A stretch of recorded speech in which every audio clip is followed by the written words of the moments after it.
S. OP. Yo, salutations mes humains, c'est OP, j'espère que vous allez bien et bienvenue sur ma chaîne YouTube. Nouvelle vidéo, nouveau bilan, mi-saison. Et là, on va parler d'un joueur qui est, disons-le, sous le feu des critiques, dans la controverse.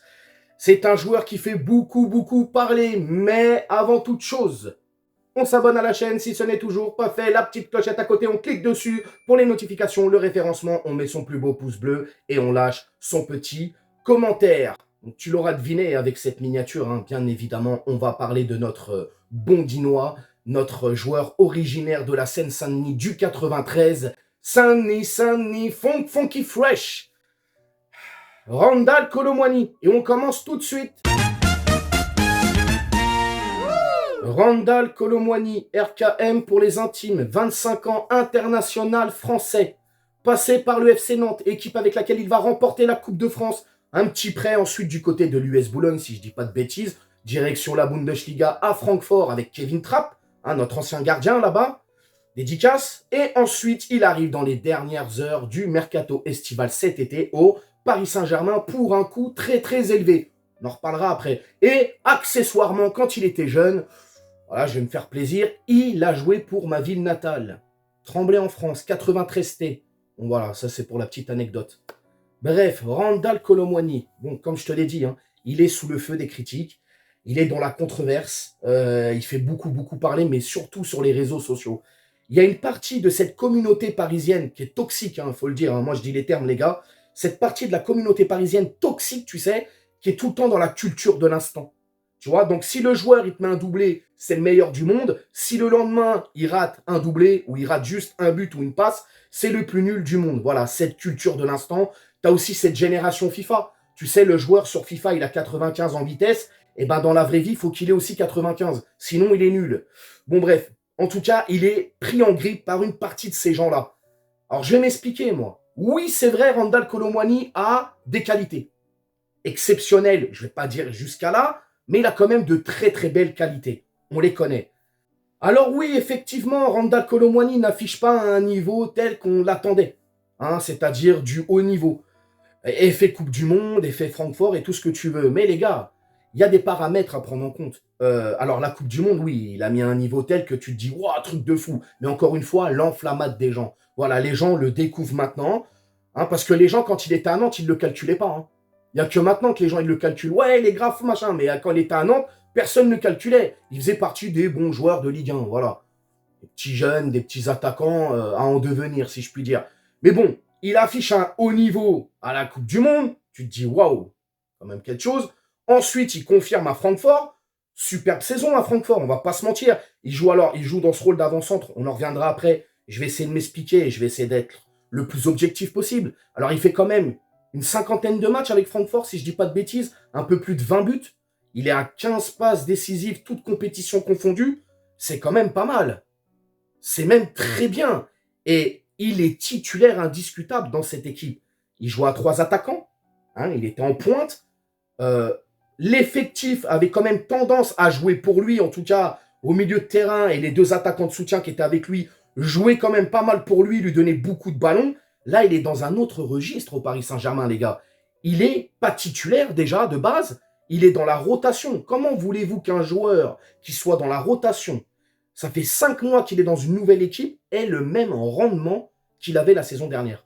Ce n'est pas possible. Alors oui, le poste d'avant-centre à Francfort lui convenait. Pourquoi? Parce que tout était mis dans les meilleures dispositions pour que lui soit bien épanoui et puisse marquer. Mais c'est pas le cas du Paris Saint-Germain. Le PSG, c'est pas Francfort, les gars. C'est une autre philosophie, c'est un autre coach, c'est une autre manière de jouer, c'est un autre championnat, c'est une autre manière de défendre. C'est strictement pas pareil.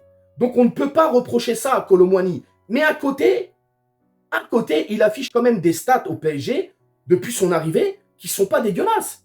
Ah les gars, il est à, si je dis pas de bêtises, 18 matchs, toutes compétitions confondues. 18 matchs. Il est à 5 buts et il est à 2 passes décisives. Les gars, le ratio est quand même pas mal. Alors, je pense que les gens, là où l'ont pris en grippe, c'est dans le contenu. Moi, Kolo Muani, je le dis, il est meilleur quand il rentre en cours de match que quand il est titulaire. On l'a vu. Quand il a été titulaire, c'est pas top. Pas vraiment. Par contre, quand il rentre, on voit, il ramène de la vélocité, il ramène de la percussion, il bouge bien, il crée des espaces, etc. et tout, et il marque souvent. Donc voilà. Je le conçois, les gars, mais je trouve quand même que Kolo Muani, il y a une facilité à lui taper dessus, à dire qu'il est nul, etc. Il y a même ce fameux blast qui lui a été inventé pour lui, hein, Kolo Moisi. Je trouve ça dégueulasse. Dégueulasse.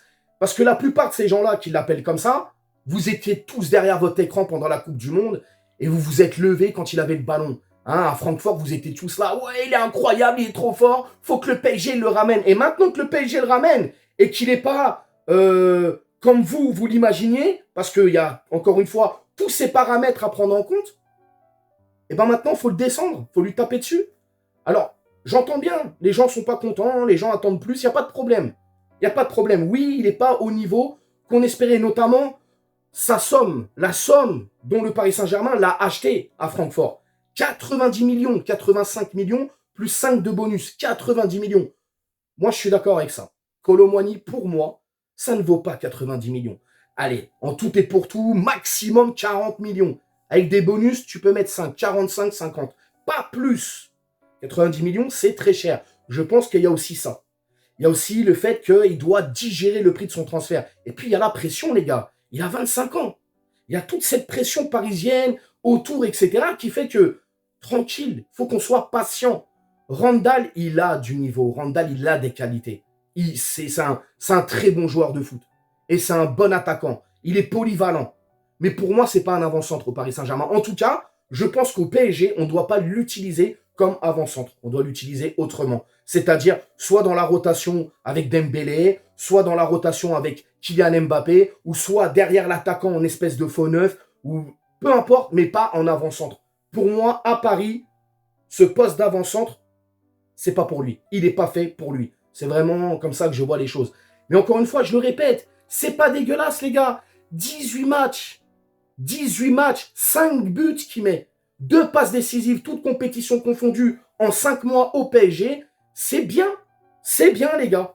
Et à un moment donné, il faut qu'on se contente de ça, parce que c'est quand même bien. Je suis désolé. Les gens qui vont dire c'est nul, machin, je sais pas, les gars, j'ai pas envie de remettre en cause votre connaissance footballistique, mais il y a un moment donné, il faut arrêter. Il faut arrêter avec cette culture de l'instant. En tout cas, Kolo Muani n'est pas un titulaire en puissance dans cette équipe. Je pense que ça va continuer comme ça avec Luis Enrique. Il va continuer à être dans la rotation. Ne vous attendez pas à avoir un Kolo Muani comme à Francfort, comme à la Coupe du Monde, niveau de fou qu'il a affiché. Il faut arrêter avec ça. On l'a, il est chez nous, il est pleinement impliqué dans le projet. Il l'a encore fait savoir cette semaine dans une interview. Il l'a dit, il aime être ici, il veut tout donner pour les supporters, il veut tout donner pour le club. Moi, c'est ce discours-là que je retiens. C'est ça, un mec qui mouille le maillot, après il met 15 buts, il en met 3, 4, je m'en fous. Je m'en fous. Il faut arrêter avec ça. Se dire, il a coûté 90 millions, il doit mettre 60 buts. Non, c'est pas la réalité. Ça, c'est sur FIFA, ça. Faut arrêter avec cette culture de l'instant, les gars. Faut qu'on soit derrière lui. Mais encore une fois, je te le dis, de toute façon, tu sais, dans la vraie vie, quand je parle avec les gens, ils ont rien contre Kolo Muani. Ils sont conscients que, voilà, il y a des paramètres, etc. C'est beaucoup sur les réseaux, le pauvre. Il est un peu, voilà, il en met plein la gueule. Qu'est-ce que tu veux que je te dise? En tout cas, je le répète, pour moi, il a de très bonnes stats depuis son arrivée. Bien évidemment, je suis objectif. J'en attends un peu plus quand même. J'aimerais parfois qu'il se batte plus sur le terrain. Et encore une fois, titulaire, va falloir qu'il travaille ça. Parce que quand il est titulaire, c'est pas tip-top. Par contre, quand il rentre, j'ai pas grand-chose à lui reprocher. Parce que je pense qu'il est bien meilleur dans ce registre-là, dans cette rotation. Vous allez me dire, vous, mes humains, qu'est-ce que vous pensez de tout ça par rapport à Kolo Muani? Est-ce que vous êtes satisfait depuis son début de saison? N'oubliez pas que je vous ai donné les stats, les gars. Prenez ça en cause, les gars. C'est important. Vous me dites si vous êtes satisfait, déçu. Peu importe ce que vous ressentez, vous me dites tout dans les commentaires. N'hésitez pas à vous abonner, partager, liker. Et puis, bien évidemment, on s'attrape pour une prochaine vidéo demain. Ciao. On t'a fait Nougano, c'est que tu t'es pris une banane. Pas de gauche à la néné, nettoyeur de lucarne. Nique sa mère, les foutiques, c'est l'UTES que j'incarne. Paris Capital et la...